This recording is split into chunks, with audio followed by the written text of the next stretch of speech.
Una tarde, a principios de diciembre de 1955, estaba sentada en la primera fila de los asientos para las personas de color en un autobús de Montgomery, en Alabama. Los blancos ocupaban la sección blanca, subieron más personas blancas, y todos los asientos de la sección blanca quedaron ocupados. Cuando esto sucedía, nosotros, los negros, debíamos ceder nuestros asientos a los blancos, pero no me moví. El conductor blanco me dijo: deja libre esa primera fila. No me levanté, estaba cansada de ceder ante los blancos. Haré que te arresten, me dijo el conductor. Sí, puede hacerlo, respondí yo. Llegaron dos policías y le pregunté a uno de ellos que por qué nos trataban así. No lo sé, pero la ley es la ley y estás arrestado, respondió. En este video te contaremos 6 historias reales que posiblemente no sabrías sobre la vida de una de las activistas más importantes en el movimiento por los derechos civiles en Estados Unidos, Rosa Parks. 1. Recuerdos de la infancia. ¿Cuáles son tus primeros recuerdos de la infancia? ¿Tu primera Navidad? ¿Tu primer regalo? ¿Cuando aprendiste a andar en bicicleta? Bueno, pues uno de los primeros recuerdos de Rosa es la increíble anécdota de cómo un hombre blanco la había tratado como una pequeña niña normal y no como una niña negra. Recién había pasado la Primera Guerra Mundial cuando el propietario del rancho que estaba a un lado de la casa de Rosa había venido de visita desde Montgomery. Su nombre era Moses Hudson. Venía caminando con su yerno. Él era todo un soldado del norte, un soldado yankee, y no es que fuera de Nueva York, es que para aquel entonces, para los del sur, todo aquel que viniera del norte era simplemente un yankee. El soldado pasó frente a Rosa y se detuvo para acariciar su cabeza y le dijo que era una niña muy linda. El abuelo de Rosa lo vio todo y más tarde en la cena familiar les contó cómo cuando el soldado hizo eso, a su suegro, al señor Hudson, no le gustó para nada. Dice que su cara se puso como carbón ardiendo. Al abuelo le causaba mucha gracia contar esto. A Rosa, por otra parte, le hizo probar el sabor de un gesto libre de prejuicios, libre de racismo. A lo largo de su vida, muy pocas personas la habían tratado como una persona normal y había llegado el momento de que el resto de las personas blancas me trataran de esa misma manera. 2. ¿A quién le dices blanco?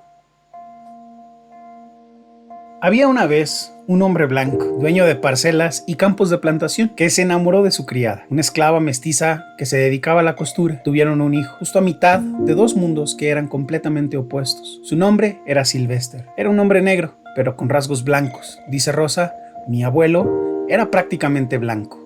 Cuando los padres de Sylvester fallecieron, el nuevo capataz de la propiedad se encargó de hacerle la vida miserable, pues intentaba a toda costa matarlo de hambre y cada vez que pasaba por su lado no podía evitar despedirse de él sin darle un buen golpe.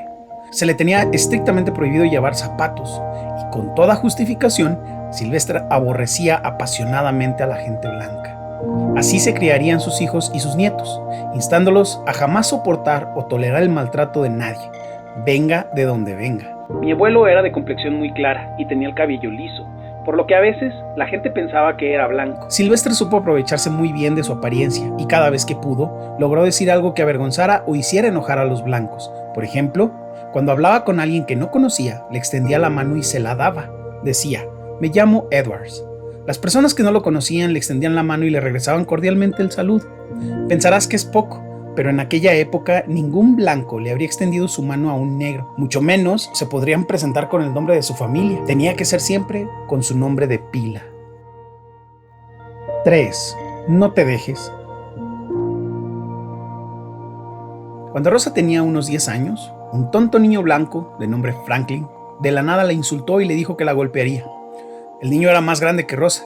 Se acercó y cerró el puño y lo levantó de manera amenazadora. Rosa, en lugar de huir, agarró un ladrillo y le regresó la amenaza. Incluso lo retó. Atrévete a golpearme. Más tarde, cuando le contó la historia a su abuela, esta se horrorizó con lo sucedido y le dijo que tenía que aprender que los blancos eran blancos y que dentro de esta situación uno no podía hablar ni comportarse de esa manera con ellos. Si te hacían algo, prácticamente no podías defenderte. Le dijo a Rosa que si no tenía cuidado terminaría linchada antes de cumplir los 20 años. Me enfadé mucho porque sentía que tenía derecho a defenderme si podía. La actitud de mi abuela me dolió, porque me pareció que se había puesto del lado de él en lugar del mío. Después de eso, Rosa no tuvo más incidentes con Franklin, tampoco con ningún otro niño blanco. En general no se mezclaban mucho socialmente hablando, pues los niños blancos iban con más niños blancos y los niños negros con más niños negros.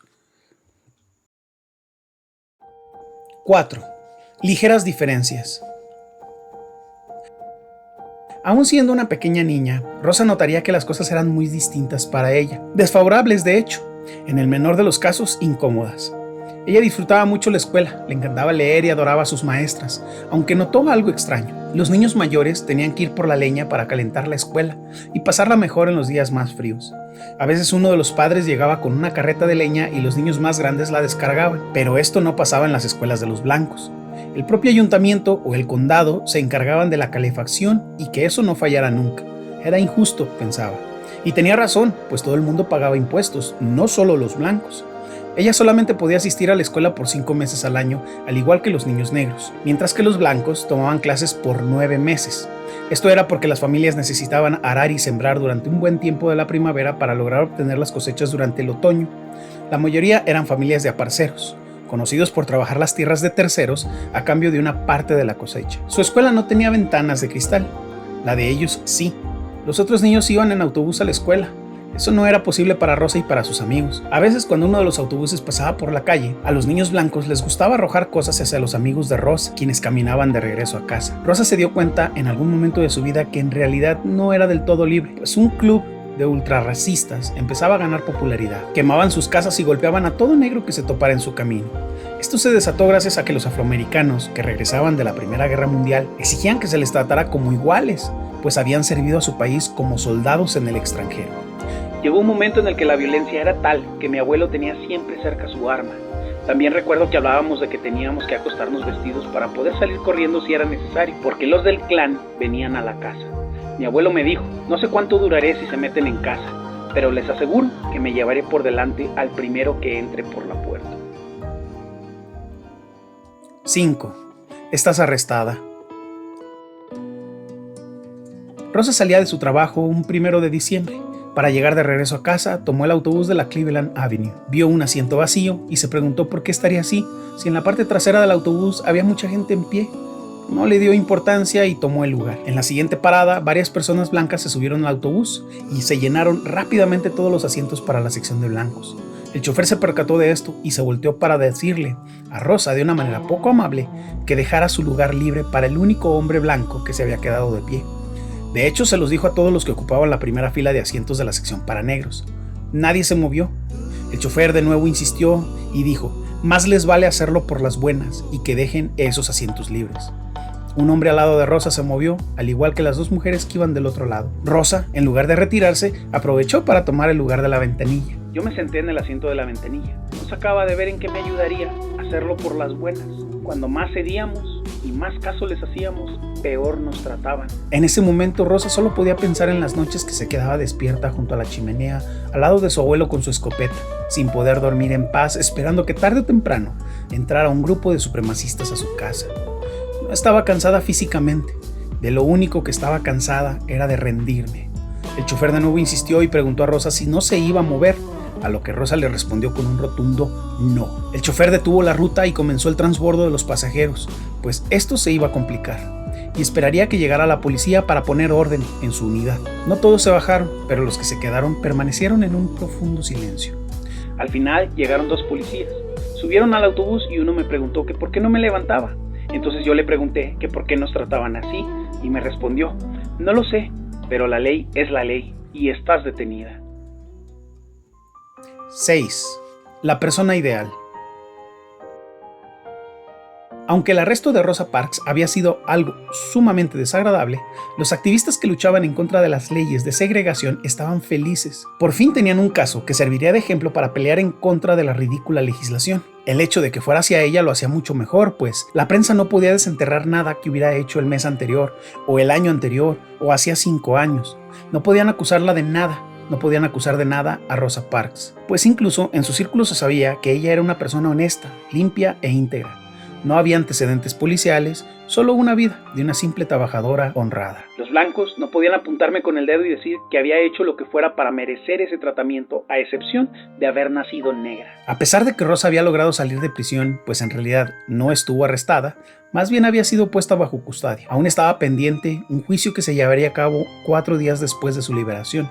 Durante el juicio, se llevó a cabo un boicot en contra de la compañía de autobuses. Se imprimieron 35,000 panfletos que decían: otra mujer negra ha sido arrestada y metida en la cárcel porque se ha negado a levantarse de su asiento en el autobús para cedérselo a una persona blanca. Esta es la segunda vez desde el caso de Claudette Colvin que una mujer negra ha sido arrestada por el mismo motivo. Esto tiene que parar. los negros también tienen derechos, y si los negros dejasen de usar los autobuses, estos no podrían seguir circulando. Sin clientes negros, incluso algunos autobuses circulaban completamente vacíos. A pesar de que el juicio fue corto y con todo en contra, Rosa Parks fue declarada culpable de haber violado las leyes de segregación y recibió una multa de $10 más $4 de gastos judiciales. Esta era la sentencia que querían, pues ahí se sentaron las bases que daría lugar al movimiento civil que durante los años 60 terminaría con la eliminación de las leyes de segregación y se presentarían los derechos igualitarios.